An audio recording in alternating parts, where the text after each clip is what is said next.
What if I told you that archaeologists just uncovered actual evidence of one of the Bible's most important battles at the very site where the Bible says it happened? And not only that, but this same location is connected to the final battle in the book of Revelation. The place I'm referring to is called Megiddo, or as you may know it, Armageddon.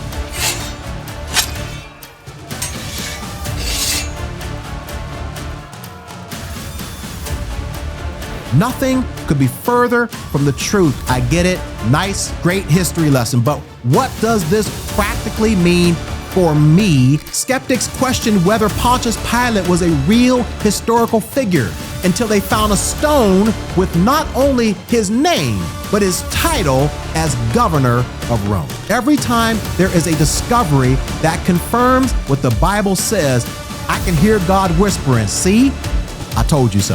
If the Bible was right about what it says about the past, you can. In this video, I'm going to show you what they found, how it gives strong evidence of the historical accuracy of the Bible, and more importantly, what it means practically for us today. Just recently, a team of archaeologists digging at a site called Tel Megiddo, which is in northern Israel, by the way, just uncovered, and watch this now, Egyptian artifacts that were buried deep in the ground. I'm talking about things like serving bowls, cooking pots, and storage jars, which are assumed to have been used by the Egyptian army. Now, I will talk a little bit more about that in just a moment. Now, why is this all important? Well, it's because, watch this, these artifacts that they found, these cooking jars, these bowls and things like that,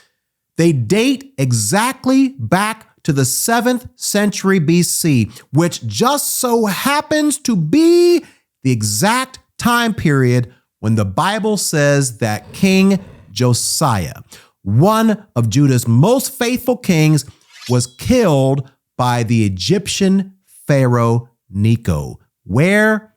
At a place called Megiddo. Now, it's important to know that these archaeologists weren't out looking for ways to prove that the Bible was true, and yet they keep finding, keep uncovering, keep discovering things that prove that the stories in the Bible are not some made-up tale. They're not Greek mythology. They're actually really events that happened, but there is more. You see, this battle wasn't just a historical moment. It was a key turning point for the nation of Judah. And more importantly, the name Megiddo has significant prophetic importance today. More on this in just a moment. Now, let's take a closer look at the biblical account of this battle. So it begins in 2 Kings chapter 23, verse 29. Now, a little bit of context here is, if you don't know anything about who King Josiah was, he was more than likely one of the greatest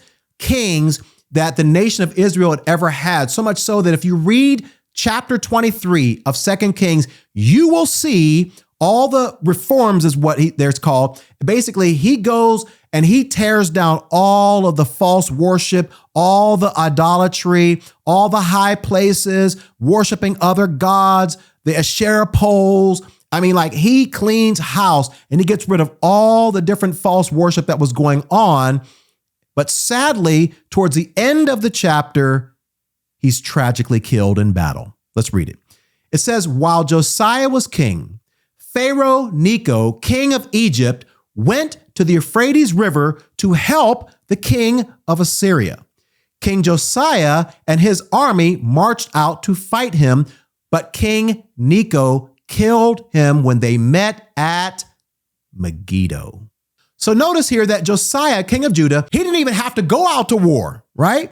It wasn't his war to fight, but as the Egyptian king, this Pharaoh Necho was on his way to help the king of Assyria fight, Josiah decides to try and intervene and meet him on the way. Well, tragically, while he was doing that, the Egyptian Pharaoh killed Josiah. Where? At a place called Megiddo. Now, the reason why this was so significant is because it was the beginning of the end for the southern kingdom of Judah. A little bit of history here. If you read 2 Kings 23, once again, you'll see how great a king Josiah was. But after his death, there came a string of weak and ungodly kings. And honestly, within a few decades, God allowed a foreign nation called Babylon to enter into Jerusalem, to invade the land, to destroy the temple, and take the people into captivity for the next 70 years. But here's where it gets even more interesting. You see, Megiddo isn't just the site of a battle that already happened.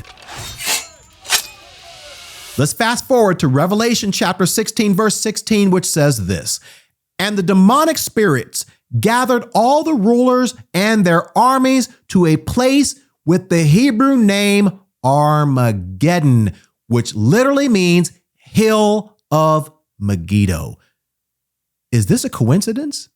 This tells us that history is being written by the very hand of God himself. So at this point, you might be asking, okay, Brother Allen, I get it. Nice, great history lesson. But what does this practically mean for me as a Christian today?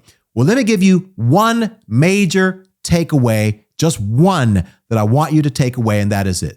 The Bible is not just a spiritual book. It's a historical book because, my brother or sister, one of the most common claims that many skeptics make regarding the Bible is to question the authenticity of certain events. They want to question whether there was truly a flood in an ark. They want to question whether Jonah was really inside of a huge fish for 3 days. They want to question whether Moses really did part the Red Sea. They want to compare the Bible to Greek mythology or folklore. Or they'll say that the things that are in the Bible didn't really happen.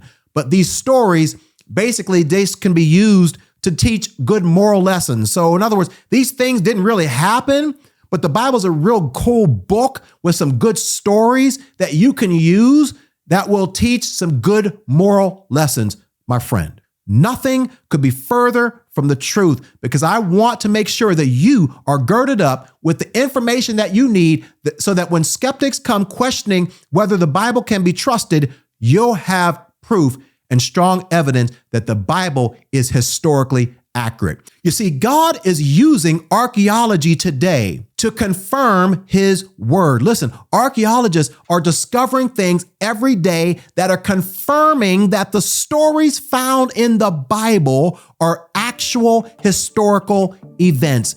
They're discovering things like the fallen walls of Jericho. You remember that story in Joshua 6?